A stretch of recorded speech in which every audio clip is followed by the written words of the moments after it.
आपने जो मेंशन किया कि साहब कि ट्रंप के साथ जो मीटिंग हुई, तो सर ट्रंप के साथ मीटिंग में और क्या-क्या बातें हुई? सर अभी कुछ इतना निकल के आया नहीं है, बस एक ये जो जो डिटेल्स आई थी कि 2 हाफ में मीटिंग हुई थी। पहले में दोनों तरफ से 4-4 लोग बैठे हुए थे दोनों के साथ, so total 10, and second half में 2-2 बैठे हुए थे, 2 American, 2 Pakistani and these 2 leader, एक लीडर और एक फील्ड मार्शल। तो इमरान खान डिस्कस हुआ है और उसका लॉजिक बनता है सर कि ट्रंप के ऊपर प्रेशर भी है और ट्रंप को सपोर्ट भी किया है।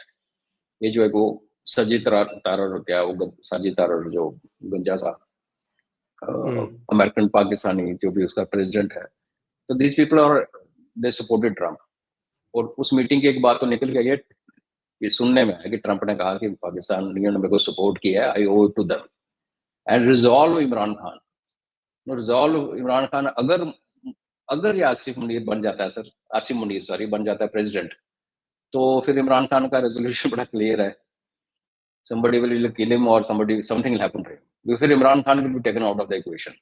आज की डेट में अगर इमरान खान को पाकिस्तान से तो मार दिया जाता है या कुछ कर दिया जाता है सर, तो पाकिस्तान में सिविल वॉर स्टार्ट हो जाएगी।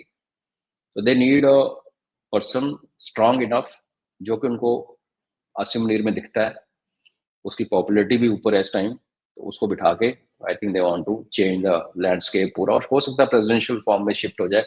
It's not a big thing sir, because वो तो पाकिस्तानी जब चाहते हैं, पार्लियामेंट। वो तो जब चाहते हैं अच्छा, तब जिस फॉर्म में चाहते हैं उसमें चेंज कर लेते हैं, वो तो हो कोई जाए बड़ी बात नहीं उनके लिए। सर। तो ये हो सकता है क्या कि भाई उसको इसको प्रेसिडेंट बना के फिर उसको रिलीज कर दें, जिससे कि जो भी कंट्रोल करना चाहें वो कर सके, या फिर एक्चुअली क्या, अगर वो बाहर जाने को मान जाए तो इसको तुरंत ही रिलीज कर दें। वो बाहर जाने को कौन, मानता इमरान नहीं खान? है असल में। इमरान इमरान खान खान। हाँ। अब वो नहीं मानेगा, वो नहीं, वो फंस चुका है उस तरह, तो अभी वो निकल भी नहीं सकता उसको। आई थिंक उसकी एंड गेम हो जाएगी, बिकॉज जुडिशरी भी आसिम मुनीर के जेब में है और फौज के ऊपर भी कंट्रोल है। In fact I believe there was some heartburn, air chief was upset कि लड़ाई हमने लड़ी और बना दिया इसको, तो उसको भी उन्होंने एक्सटेंशन दे दी कि चल। अभी अमेरिका भी घूम के आया सिविल कपड़े पहन के, एयर चीफ पाकिस्तान का। तो इंटरेस्टिंगली सर, बलोच का जो बलोच अगर आप हैंडल्स देखेंगे तो वो आसिम मुनीर को अभी बोल रहे हैं बुचर ऑफ बलूचिस्तान। ये तगमा इन्होंने पहले मुशर्रफ को नहीं दिया, बाजवा को नहीं दिया, हालांकि प्रॉब्लम थी। इसने बलोच अभी जो रिसेंट किलिंग की है बीएलए वालों की, उसके ऊपर पाकिस्तान आर्मी ने एसिड डाला है, डेड बॉडी के ऊपर एसिड से जलाया sir, just to make a statement. उसके बदले में आज टीटीपी ने पाकिस्तानी आर्मी के सोल्जर्स की लाइव गला काट के वीडियो बनाया, जो आईएसआईएस टाइप। गला काटा तो उसको, बिल्कुल। हाँ, टीटीपी थोड़ी सी इनर्ट चल रही थी, वो भी एक्टिवेट हो गई एकदम से। और जो बलोचों की जो कार्रवाई हो रही है ईरानियन बलूचिस्तान से सिस्तान के अंदर, तो ये लग रहा है कि अच्छी बात है sir, he should get elevated, ताकि नॉन पंजाबीज जो हैं वो और इनको गाने निकालें। बिकॉज आज क्या, सिंधियों को कहने के लिए Zardaris are part of the government, कुछ भी कह लीजिए से, बलूचिस्तान में जरदारी की पार्टी की गवर्नमेंट है, तो टेक्निकली देयर समथिंग। कल को ये प्रेसिडेंशियल फॉर्म बनती है, जब ये प्रेसिडेंट बन जाता है और देयर इज नोबडी एल्स, तो पूरे का पूरा पावर सेंटर जो बचा कुचा भी टेक्निकली और on ground on paper will come into Punjab. तो जो हेट्रेड है पंजाबियों के लिए, बलोचों के दिमाग में, पश्तूनों के दिमाग में, हमारे जो पीओजेके के रेजिडेंट्स के दिमाग में, सिंधीज के, वो और बढ़ेगी सर। तो आई थिंक ये एक ब्रो प्रोसेस है जिसका हम काफी देर से देख रहे हैं कि कल्मिनेशन जो होना है पाकिस्तान का, बाल्कनाइजेशन, उसमें एक अच्छा है, this a good step if he becomes president. In fact हमें सपोर्ट करना चाहिए सर, वी शुड रन अच्छा। Hashtag as Munir as president Pakistan. Asim Munir as president, welcome, welcome करें उसको। वेलकम करना चाहिए सर, आई एग्री। ये आपका सजेशन ठीक है। और बाकी जो जैसे आपने बताया कि ये तो सब ठीक है, लेकिन इसका जो इम्पैक्ट आ रहा है बलूचिस्तान में और टीटीपी में, वो तो और सीरियस होता चला जा रहा है। इनको तो बिल्कुल कंट्रोल है ही नहीं। Large swaths are now out of their control. और जिस तरह से अभी होशाब में है, जो आपका सीपेक का जो एक जंक्शन पॉइंट है, वहाँ पे जिस तरह से बलूचों ने एक्शन लिया, और एक तरह से फिर ये इस तरह से प्रचारित हुआ कि साहब कि they have lost control of CPEC. though it was only for short while.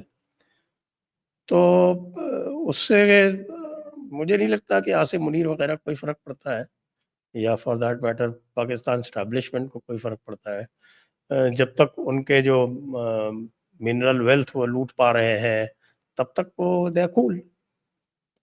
बस हाँ ये सर, इसीलिए ये चाइना बार-बार जो है ये बीच में जो ये आपके नोशकी के आसपास जो इलाका है उसमें इनकी ये माइंस वाले जो ट्रक्स हैं जो मिनरल्स लाते हैं उनको उड़ा देते हैं, क्योंकि मिनरल प्रोसेसिंग तो वहाँ होती नहीं, वो तो खाली रॉ मिनरल निकाल के कॉपर और गोल्ड सर, वाला फिर वो दूसरी जगह मिनरल प्रोसेसिंग के लिए ले जाते हैं। और तो अगर वो मिनरल नहीं निकाल पा रहे हैं, जो ऑयल स्मगलिंग थी वो बंद हो गई है, तो मटेरियल लॉस तो हो रहा है ना आसिम मुनीर को और उसकी फौज को। सर बिल्कुल सर, बिकॉज आप बलूचिस्तान में जो इन्वेस्टर्स हैं उनको अगर आप देखें तो यू हैव मल्टीनेशनल इन्वेस्टमेंट जो उनकी कैनेडियन फर्म के साथ है, साउदीज की इंटरेस्ट है, चाइना की इन्वेस्टमेंट है, पाकिस्तान का जो है सो है।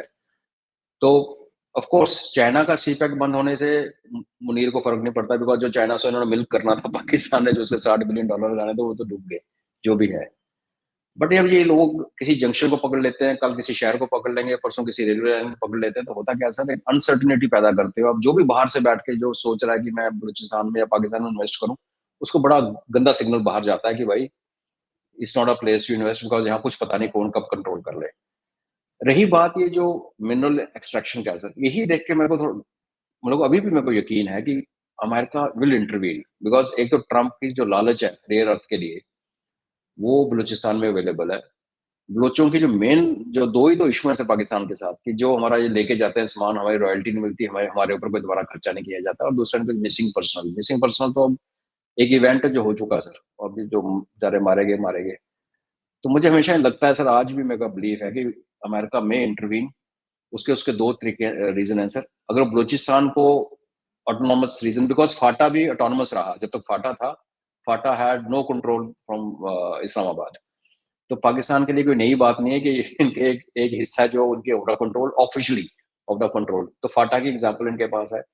अगर कल एक ग्रेटर बलोचिस्तान क्रिएट करता है America with the view to hurt Iran, because Bandar Abbas तक अगर जो ग्रेटर बलूचिस्तान है उसका, उसमें उधर तक अगर ये पूरा अमेरिका करके चाल चल के, बिकॉज ईरान इस टाइम वीक है, अगर ये करे और ये दोनों बलूचिस्तान को ये डील दी जाए बलोचों को कि भाई तुम्हारा पूरा बलूचिस्तान तुम्हारा हम इकट्ठा कर देंगे, वी विल गिव सैंक्शन, तुम ऐसे करो, रेयर अर्थ की हमारे साथ डील करो, और इंडिपेंडेंस से जस्ट एक स्टेप पीछे सेल्फ गवर्नेंस ऑटोनोमस बना के तुम अपना ऐश करो, जो वहां से निकलेगा हम आपको रॉयल्टी देंगे, कुछ रॉयल्टी इस्लामाबाद भी जाएगी, तो काम चल सकता है। उसमें ईरान भी कंट्रोल में रहेगा, और बेस्ट थिंग इज जो पर्शियन गल्फ का मुंह है सर, वो अमेरिका के एकदम नाक के नीचे रहेगा। तो मुझे अभी भी लगता है कि अगर जो अमेरिका सीआईए अगर सिविल वॉर लाइक, जो कि बड़ा अनफॉर्चुनेट है, रिजीम चेंज करने की कोशिश करेगी ईरान में और टुकड़े करने की कोशिश करेगी, चाहे वो कुर्दियों के, चाहे अरब्स के हैं, चाहे अजेरियों के हैं, या फिर बलोच, बलोच सबसे बड़ा पोटेंट वो है। और क्योंकि बलूचिस्तान के अंदर एकदम से सर, जो ईरानी बलूचिस्तान है उसके अंदर एकदम से एक्टिविटीज बढ़ गई हैं बलोचों की। इनफैक्ट इन्होंने छाबार पोर्ट की जो रोड ऊपर को जाती है नॉर्थ को, वहां पे नाका लगाया हुआ था, जैसे ही बलूचिस्तान में करते रहे पाकिस्तान में। तो this thing has also been done in ईरानी बलूचिस्तान लास्ट वीक। तो उससे क्या है कि सी पैक का जो मारने का एम है अमेरिका का सर, वो बलूचिस्तान के अंदर आके वो पूरा हो जाता है। आपके पास पर्शियन गल्फ के ऊपर कंट्रोल हो गया, और फिर जो ग्वादर में चाइनीज बैठे हैं they have to vacate, because they can not afford to sit there. अगर अमेरिका पूरा बलूचिस्तान, और जो बलूचिस्तान जो क्वेटा वाला इलाका है इनका, अफगानों के साथ पंगा है, तो काफी बलोच कह रहे हैं ऑलरेडी, ट्विटर पे भी, उस पे भी, व्हाट्सएप पे भी, कि ठीक है क्वेटा को हम दे देंगे अफगानों को, बिकॉज हिस्टोरिकली हमारा कलात के ऊपर हमारा कोई इंटरेस्ट नहीं है। तो अगर ऐसा हुआ तो सर, तो फिर क्लियर होगा कि पाकिस्तान होगा और नहीं भी होगा, कि बलूचिस्तान आपके कंट्रोल से निकल गया, अमेरिकन प्रोटेक्शन में रहे। तो हमने इसके बारे में पहले भी बात की कि बलोचों को अपने आप पूरे एरिया को कंट्रोल करना, गवर्न करना, पाकिस्तान से पंगा लेना मुश्किल है सर आज की डेट में, नंबर्स उनके फेवर में नहीं है। ऊपर से अगर पश्तूनिस्तान आपके कंट्रोल में, और उनको कोयटा दे गया, अगर कोयटा शोटा दे दिया मतलब और सरेंडर हो गया, वो फिर पश्तूनिस्तान तो गया। उसके ऊपर जो हमारा पीओजे के है उसके जो डिसग्रेंटलमेंट, हमने काफी देर से बात की है, और फिर देखना भी गेहूं निकला है सर, फिर पाकिस्तान को गिलगित बल्तिस्तान में गेहूं नहीं देगा, फिर वहां एजिटेशन होगा। और आई रिक्वेस्ट गवर्नमेंट, ये एक जहाज भर के रखो गेहूं की बोरियों के साथ, जैसे एजिटेशन होता है वहां जाकर एयर ड्रॉप कर दो। ये दोस्त आपका आइडिया आगे जा बहुत अच्छा है। सर अपना है ना, पार्लियामेंट्री हाँ, रेजोल्यूशन है, हमारा इलाका है, पार्लियामेंट्री तो क्यों ना, रेजोल्यूशन उनको है अनाज तो चाहिए तो अनाज दी, अनाज दो सर। ह्यूमैनिटेरियन एड तो हम दे ही सकते हैं। श्रीलंका में दी थी ना सर, जो हमारा इलाका नहीं था, तो यहाँ देने में हम्म। क्या प्रॉब्लम है सर? बिल्कुल देनी चाहिए सर। ये मैं तो कहता हूँ पूरी सड़कें बना दो बिल्कुल, कारगिल लेकिन से वो जहाँ उनकी तक आगे जाती एयर है। डिफेंस एक्टिव हो जाएगी आपके एयर ड्रॉप डिफेंस तो सर ड्रॉप अब एयरक्राफ्ट के, आपके वो अब एयरक्राफ्ट को ये ड्रॉप नहीं करने देंगे वो। नहीं नहीं सर, वो सब हो जाता है, हमने हम्म। दिखा दिया है कि हम कर सकते हैं sir. For all you know they में भी बड़े बड़ा कुछ अंडर अंडर द टेबल भी होता है सर, बड़ा कुछ हो जाता हाँ, है। एंड अगर वो हम्म, जहाज अफगानिस्तान से एंटर करेगा, तो जब तक उनको रियलाइज होगा कि रडारों का मुंह इंडिया की तरफ पीछे से आगे ड्रॉप करके निकल भी जाएगा, पता नहीं चलेगा। हमारे पास ऑप्शंस बहुत है सर, विल चाहिए, विल है तो वे बहुत है sir. We can fly from Tajikistan, we can fly from Afghanistan, we can fly from anywhere we want.